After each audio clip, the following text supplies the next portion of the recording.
मोहन राम की जय हो। कोशिंदर ऋषि था तो 12 वर्ष की समाधि खींची। पर्वतों पर जाकर, पहाड़ों पर जाकर ऋषि मुनि ने सोचा आज भक्ति का कुछ प्रयोग करके देखते हैं। कोशिंदर ऋषि ने धूने में से भभूति ली और पढ़ी तो पक्षी बैठा हुआ था पोल खंबे पे। तो जैसे पढ़कर फेंकी, चिड़िया भस्म हो जा, तो चिड़िया भस्म हो जाती है। कोशिंदर ऋषि मुनि ने सोचा अब तेरे 12 वर्ष दुनिया में कोई भक्त नहीं है। पर्वतों को, पहाड़ों को छोड़कर कोशिंदर ऋषि मुनि नगरी की तरफ आता है, गांव की तरफ आता है। नगरी गांव कुछ काफी दूर लग रहा था। रास्ते में बाग था, खरसाए का वक्त था। पहाड़ों से चलकर चल दिया ऋषि मुनि कोशिंदर ऋषि जी। उसने सोचा बाग है, अच्छा ही जेठ का महीना है, हम विश्राम कर लेते इसके अंदर कुछ बैठकर। महात्मा जी बैठ जाते हैं विश्राम करने के लिए। जैसे विश्राम करने के लिए बैठा तो किसी पक्षी ने महात्मा के कंधे पर बीट कर दी। उस बीट को देखते तो उस पक्षी पर नजर चलेगी। नजर के प्रताप से ही पक्षी भस्म हो जाता है। महात्मा ने सोचा अब तो इस भभूति की भी हमें कोई जरूरत नहीं है, अब तो हमारे आंखों के प्रताप से ही पक्षी भस्म होते हैं। आगे चलता है कुछ तो सती नारी अपने पति की पूजा पाठ करने के लिए पूजा कर रही थी चौतरे पर। उससे बहस करने लगा अब चबूतरे पर क्या भक्ति है, क्या शक्ति है जिससे कि आप इसमें पूजा पाठ में लगी हुई हो। सती नारी कहने लगी हे भगवान दीनबंधु भगवान, तुम गांव के अंदर जाओ, भिक्षा मांगो, ना कि हमसे बहस करो, हम अपने पति की पूजा पाठ में लगे हुए हैं। कोशिंदर ऋषि मुनि बार बार यही बात कहता रहा। आखिर कहने पड़ा उसने कैसी आपके पास क्या भक्ति है जिससे कि आपको गर्व और घमंड हो रहा है। क्योंकि वो तो पीछे भस्म करके आ रहा था, भभूति से आंखों को प्रताप से भस्म करके आ रहा था। महात्मा जी कहने लगा सती नारी से अब जो ये पोल है, खंबा, यहाँ चिड़िया बैठी हुई है, हम इसको भस्म कर सकते हैं। सती नारी ने बिल्कुल विश्वास नहीं हुआ किसी भी तरीके का। महात्मा जी से कहने लगी सती नारी हे दीनबंधु भगवान, जरा इसको आप भस्म करके दिखाइए। महात्मा जी ने भगवान का नाम लेकर जैसे भभूति फेंकी, चिड़िया भस्म हो गई। सती नारी के सामने आकर लटती सी पड़ गई। फिर भी उसने विश्वास यकीन नहीं हुआ। कहने लगी सती नारी जरा इसके जिंदगी करके उड़ाइए। महात्मा मारना जानता था, जीवाना नहीं जानता था। महात्मा झक धक भूल गया।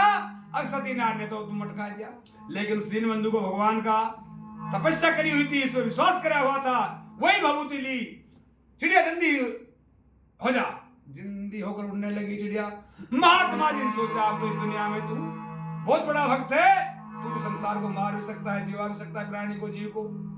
तो इस भजन में सती नारी और महात्मा का सवाल और जवाब किस प्रकार से बोले दीनबंधु भगवान की जय हो, बोले गिरधारी महाराज की जय हो।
है महात्मा जी, आपकी बात बिल्कुल सत्य बराबर है। आप महात्मा हो, इन बालों को जटा बना कर रखते हो।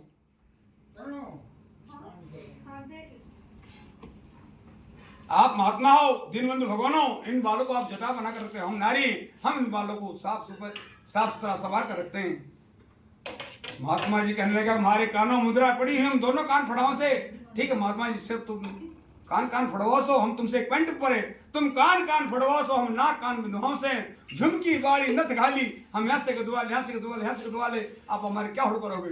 तो इस भजन में महात्मा की हार नहीं होती, महात्मा गर्भ की हार हो जाती है और सती नारी की विजय हो जाती है। पहली कड़ी में बोले सती नारियों का किस्सा है, उसका भजन है, बोले सती देवियों की जय हो। तो दूसरे अंतरा में महात्मा जी क्या कहता है सती नारी से, और सती नारी उसका सवाल का जवाब किस प्रकार करती है। अरे हमें सन्यासी बने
अपना बदन तपाओं से।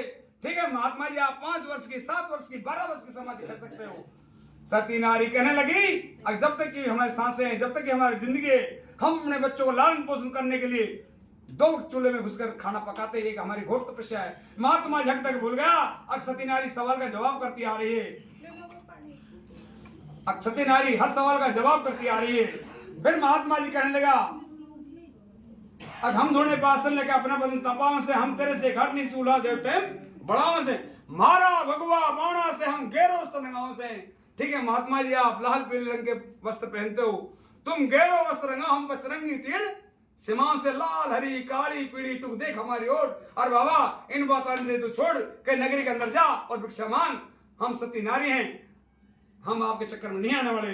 तो दूसरी कड़ी में भी महात्मा के गर्भ हार जाते और सती देवी की विजय होती है। बोले कृष्ण भगवान की, बोले गिरधारी महाराज की जय।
ठीक है महात्मा जी, आप अपने गुरु को प्रणाम करते हो, हम भी अपने पति देव को चरणों शीश नाव से तुम अपने गुरु को प्रणाम करते हो तो हम अपने पति को प्रणाम करते हैं। हम पहले भोग लगाओ भगवान को, पीछे भोजन खाओ से। ठीक है महात्मा जी, आपको बात बिल्कुल सत्य बराबर है। आप पहले भोग भगवान को लगाते हो, बाद में खुद खाना खाते हो। हम पहले भोग लगाओ भगवान को, पीछे भोजन खाओ। हम भी अपने पति देव को पंखा ढोल जमाओ से। हमारा जब पति खाना खाता है तो हम पंखा की हवा करते रहते हैं, वो खाना खाते रहते हैं। कहे नार सती भगवान पति ना और किसी की लोड, और बाबा इन बाता ने दे तू छोड़, जाओ भिक्षा मांगो के नगरी के अंदर। तो तीसरे इंद्रा में महात्मा के गर्भ के हार जाती है और सत्यदेव की विजय होती है। बोले कृष्ण भगवान की, बोल गिरधारी महाराज की जय, बोल गुरुनेत्रा महाराज की।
आ रही है, इसको वैसा लास्ट एक क्वेश्चन है, अगर इसमें अटक जाती है तो ठीक है, हमारी विजय हो जाएगी, वरना हमारी पराजय तो है ही।